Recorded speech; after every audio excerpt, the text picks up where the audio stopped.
Ditalak lewat WhatsApp, aku hapus nama suami dari daftar warisan, kumiskinkan kembali dirinya.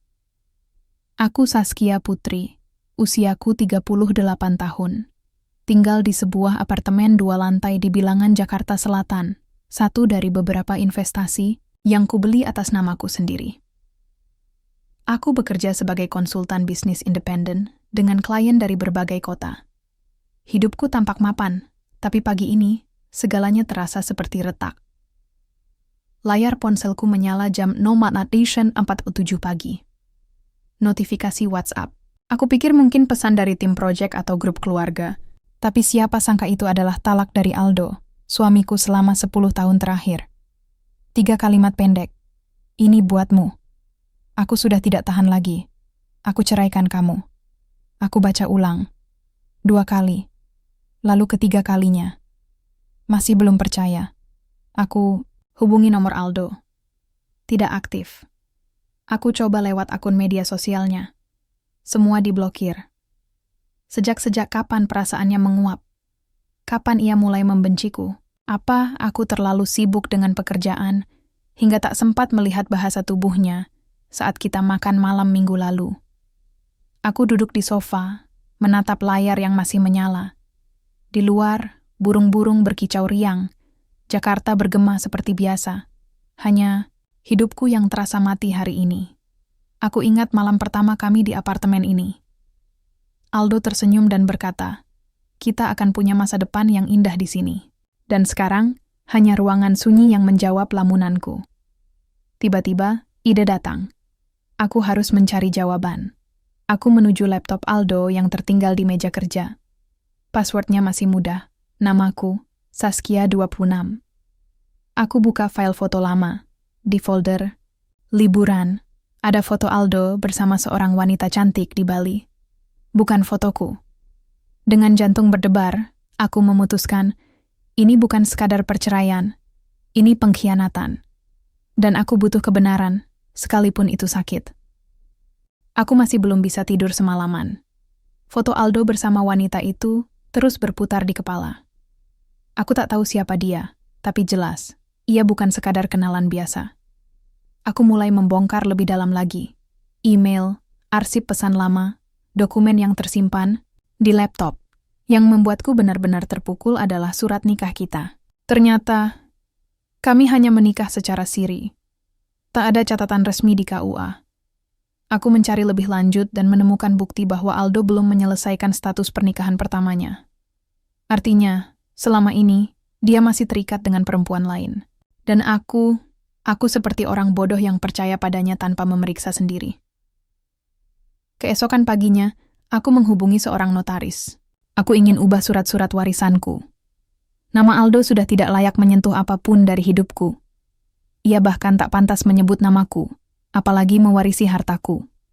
Saat aku menandatangani dokumen dan nama Aldo dicoret dari daftar ahli waris, rasanya seperti melepaskan beban besar. Tapi kelegaan itu tak bertahan lama. Notaris itu berkata, "Saudari Saskia, karena pernikahan Anda tidak tercatat negara, maka posisi saudari secara hukum sangat lemah jika nanti suatu saat muncul klaim dari pihak lain." Jantungku berdebar. Maksudnya, jika Aldo mengajukan sesuatu, atau jika mantan istrinya datang, aku bisa kehilangan hak atas aset yang kupikir milikku. Aku pulang dengan pikiran kacau. Di rumah, aku duduk sendirian, menatap foto-foto lama di galeri ponselku.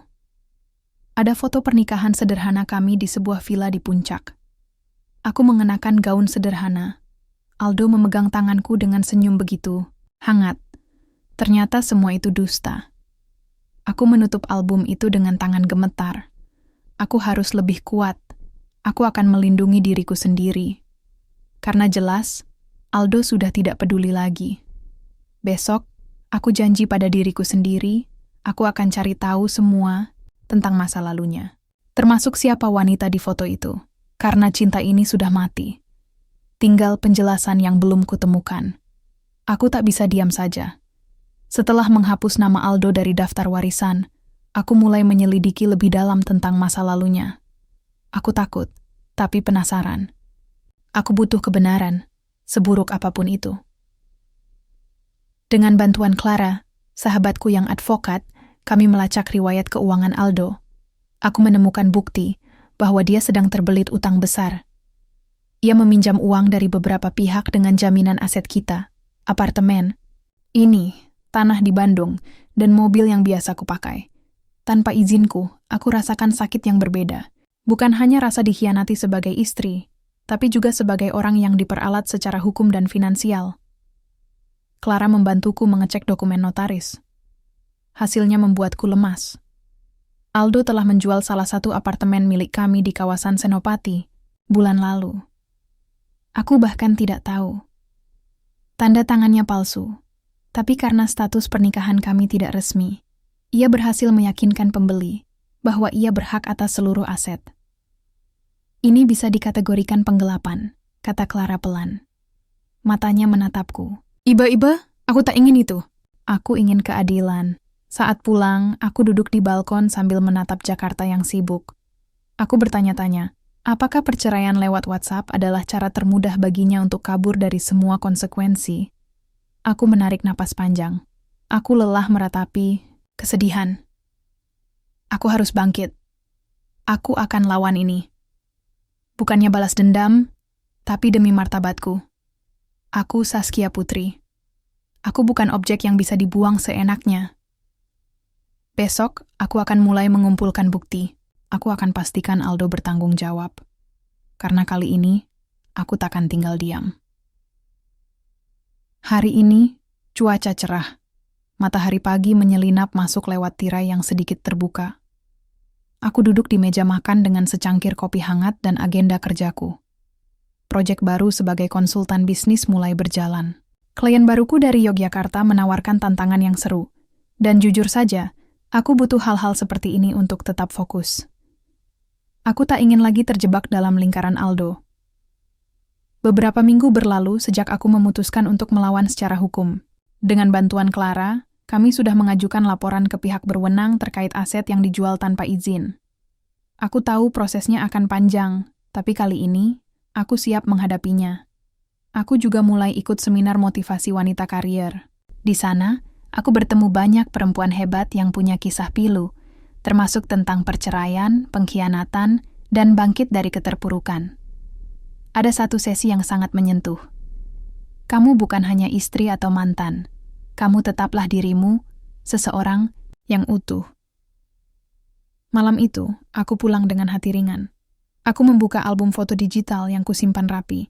Foto-foto kenangan bersama keluarga, teman, liburan sendirian, proyek pertama saat masih menjadi konsultan junior, dan di akhir galeri ada foto Aldo. Tapi kali ini, aku tak merasa sedih. Aku tersenyum tipis, lalu menutup aplikasi galeri itu. Aku tidak perlu menghapus masa laluku. Aku hanya perlu menjaganya agar tidak menghancurkan masa depanku. Beberapa hari kemudian, di kantor baru kami, aku bertemu Rizky. Ia adalah rekan kerja baru yang ditugaskan sebagai manajer operasional. Sikapnya tenang, bicaranya bijak. Kami sempat ngobrol santai setelah rapat. Aku dengar kamu suka tantangan, katanya. Aku tersenyum. Aku lebih suka kata peluang. Ia tertawa pelan. Kalau begitu, semoga kita bisa saling bantu menghadapi peluang-peluang itu. Aku tak tahu apa arti semua ini. Tapi untuk pertama kalinya dalam beberapa bulan terakhir, rasanya hidupku sedang menuju ke arah yang benar. Bukan untuk mencari pengganti Aldo, tapi untuk kembali menjadi Saskia, wanita yang utuh, kuat, dan pantas, dicintai dengan cara yang benar. Aku menerima pesan dari Aldo tadi malam. Isinya singkat. Aku ingin ketemu. Hanya sekali. Ada yang harus kubicarakan langsung. Aku sempat ragu. Aku sudah lelah menguras emosi untuknya. Tapi Clara bilang, ini bisa jadi kesempatan untuk mendapatkan kejelasan. Dan aku butuh itu. Bukan untuk hubungan kami, tapi untuk diriku sendiri. Kami sepakat bertemu di sebuah kafe kecil di Senayan, tempat netral dan tidak terlalu ramai. Aku datang lebih dulu, memesan teh hangat. Sesekali kulirik jam tangan. 2 menit lewat dari jadwal. Lalu ia datang. Aldo terlihat lebih tua. Mata yang dulu selalu menyipit saat tertawa, kini sayu. Ia duduk tanpa menyentuh kopinya. Aku minta, "Maaf," ucapnya pelan. Aku tahu kata-kata itu tak cukup, tapi aku benar-benar menyesal cara kita berakhir. Aku diam, menunggu ia melanjutkan. "Iya, aku kabur. Aku tak punya nyali untuk menghadapimu secara langsung. Aku lemah dan egois." Aku menatap matanya, ingin rasanya marahi dia, tanyakan semua penyesalan itu kemana saja sebelumnya. Tapi yang keluar adalah, "Kenapa WhatsApp?" Ia menunduk. "Karena aku takut. Aku takut kau akan bertanya hal-hal yang tak siap kujawab. Aku juga takut kau melihat betapa hancurnya diriku." Aku tarik napas. "Tapi kau pikir dengan cara itu, rasa sakitku akan sedikit?" Dia menggeleng cepat.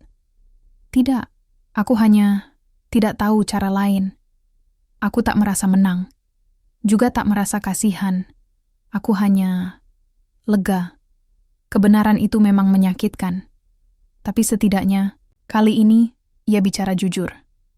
Besok, aku akan ajukan pencabutan hak warismu. Ini bukan soal dendam. Ini soal menjaga diriku."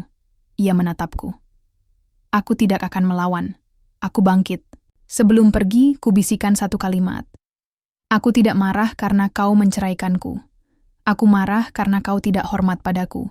Dan kali ini, aku pergi tanpa menoleh lagi." Beberapa bulan telah berlalu sejak pertemuan terakhirku dengan Aldo. Proses pencabutan namanya dari daftar warisan sudah selesai. Aku merasa lebih ringan, seperti beban yang selama ini menekan dada akhirnya terangkat. Aku dan Rizky semakin dekat. Hubungan kami tumbuh perlahan, tanpa drama, tanpa dusta. Kami saling mengenal luka masing-masing, dan justru itu yang membuat kami kuat. Ia tak mencoba menggantikan siapapun. Ia hanya ingin menjadi seseorang yang bisa kupercaya. Suatu sore, saat aku sedang menyelesaikan laporan klien, notifikasiku berbunyi. Nama Aldo muncul di layar. Aku ragu sejenak, tapi aku buka pesannya. "Saskia, bisakah kita bertemu? Ini tentang anakku. Aku butuh bantumu." Aku baca ulang. Anaknya. Maksudnya anak dari pernikahan pertamanya? Setelah beberapa hari mempertimbangkan, aku memutuskan untuk datang. Bukan karena dia, tapi karena aku tak ingin dendam atau masa lalu menghalangiku untuk membantu seorang anak yang tak bersalah. Kami bertemu di sebuah klinik kecil di bilangan Jakarta Timur. Di ruang tunggu, ia duduk sendirian, wajahnya lesu. Saat kulihat seorang gadis remaja keluar dari ruang konseling, Aldo bangkit. "Ini anakku, Dinda," katanya pelan. "Dia sedang dalam masalah. Depresi. Dia tidak mau bicara pada siapapun."